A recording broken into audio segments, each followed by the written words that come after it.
Procrastination. काल करे सो आज कर, आज करे सो अब, पल में प्रलय होएगी, बहुरी करेगो कब। यह तो हम सभी ने सुना ही है और इसका अर्थ भी हम अच्छे से जानते हैं, पर हम सब की ना आदत होती है चीजों को कल पर टालने की। पता है कल कभी नहीं आता, पर कल पर काम टाले बिना रहा भी नहीं जाता। जो इंसान इंस्टेंट एक्शन नहीं लेता, 100% चांसेस है कि वो लाइफ में सक्सेस तो नहीं हो सकता।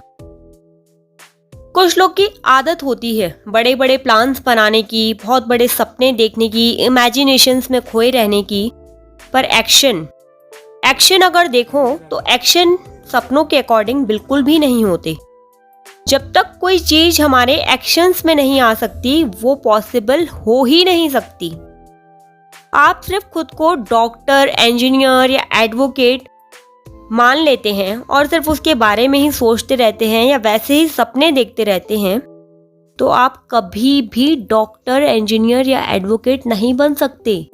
उसके लिए आपको वैसी पढ़ाई करनी पड़ेगी, एग्जाम्स देने होंगे, पास होना पड़ेगा, तब जाकर के कहीं डिग्री मिलेगी। उस डिग्री के बाद भी उस फील्ड में प्रैक्टिस करनी पड़ेगी, तब जाकर के लाइफ में कुछ बन पाते हैं।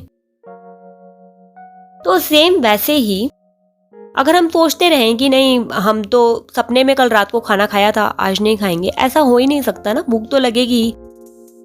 रियलिटी सपनों से अलग होती है। हम सिर्फ सोचते रहें किसी चीज के लिए या ऐसा सोचते रहें कि अभी नहीं, कल नहीं, परसों, तो आपको भी पता है बिना खाना खाए क्या हालत होती है शरीर की। उसी तरीके से अगर हम लाइफ में कुछ भी करना चाहते हैं, चाहे छोटा चाहे बड़ा, कुछ भी हो, बिजनेस, स्टडी, जॉब, इवन घर का कोई काम भी क्यों ना हो, तो भी सिर्फ ऐसा ही सोचें कि आज नहीं कल, तो वो काम कभी भी नहीं हो सकता। करना तो आज ही पड़ेगा। मुझे वो लाइन बहुत अच्छी लगती है, अभी नहीं तो कभी नहीं। इसलिए आपको ना जो भी करना है उसे आज ही कर डालो। एक बार किसी गांव में एक वैद्य जी थे। वो इस गांव में एकमात्र वैद्य थे और दूर दूर तक उस गांव से सिर्फ जंगल था, कोई वैद्य नहीं थे। और वो वैद्य जी ऐसे थे कि उनके पास सारी बीमारियों का इलाज था। वो नब्ज देख करके रोग बता देते थे। तो उनसे सभी लोग कहते थे कि आप वृद्ध हो गए हैं, यह ज्ञान घर में किसी अन्य सदस्य को भी दीजिए। तो वे कहते थे कि आज नहीं कल दूंगा।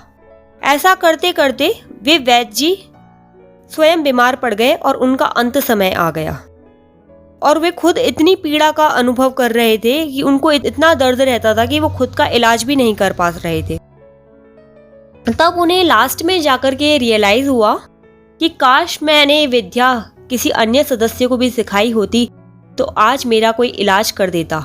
और इसी पश्चाताप से उनकी मृत्यु हो जाती है। मृत्यु तो अटल है, वो तो होती ही। अगर वो किसी को इलाज बता देते तो भी जब होनी थी तब होके ही रहती, पर उन्हें उस चीज का पछतावा नहीं होता, वो उस पश्चाताप में नहीं मरते। अंत समय में भी पछतावा ही रह जाए तो लाइफ को जिया ही नहीं, बस कट रही थी।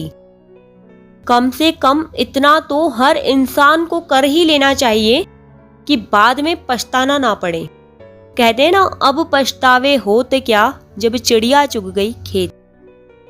रैन गई पुनि दिन भया, दिवस गया भई रात, कहटेऊं मन चेत ले, आयु ऐसे जात। रात के बाद दिन, दिन के बाद रात, ऐसे ही सारी एज जाती जा रही है। हम जो करने के लिए आए थे वो भी नहीं कर पा रहे, कुछ भी नहीं हो पा रहा है। कुछ स्टूडेंट्स होते हैं, उनकी आदत होती है कि कल पढ़ाई करेंगे, परसों करेंगे, कल करेंगे, फिर कल करेंगे, फिर एग्जाम में करेंगे, फिर एग्जाम से एक दिन पहले वो पढ़ने बैठते हैं और उसको उनके अकॉर्डिंग ही रिजल्ट्स मिलते हैं। और सपने वो देखते हैं 90-80% के, कि 90% बनाएंगे, 95 बनाएंगे, ऐसे करेंगे, वैसे करेंगे, लेकिन सब धरा का धरा रह जाता है।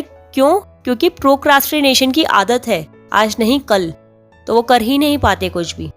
समय का अति कदर करना, खोइए न कुसंग में, जो बचे व्यवहार से सो सफल कर सत्संग में। समय का महत्व समझें, चीजों को कल पर ना टालें। जो काम करना है उसे आज ही कर डालें। ऐसा करने से न तो कोई वर्कलोड होगा, न कोई प्रेशर होगा, न कोई रिग्रेट होगा, और लाइफ ना बहुत अच्छी और इजी हो जाएगी। करके देखिए, बहुत अच्छा लगेगा।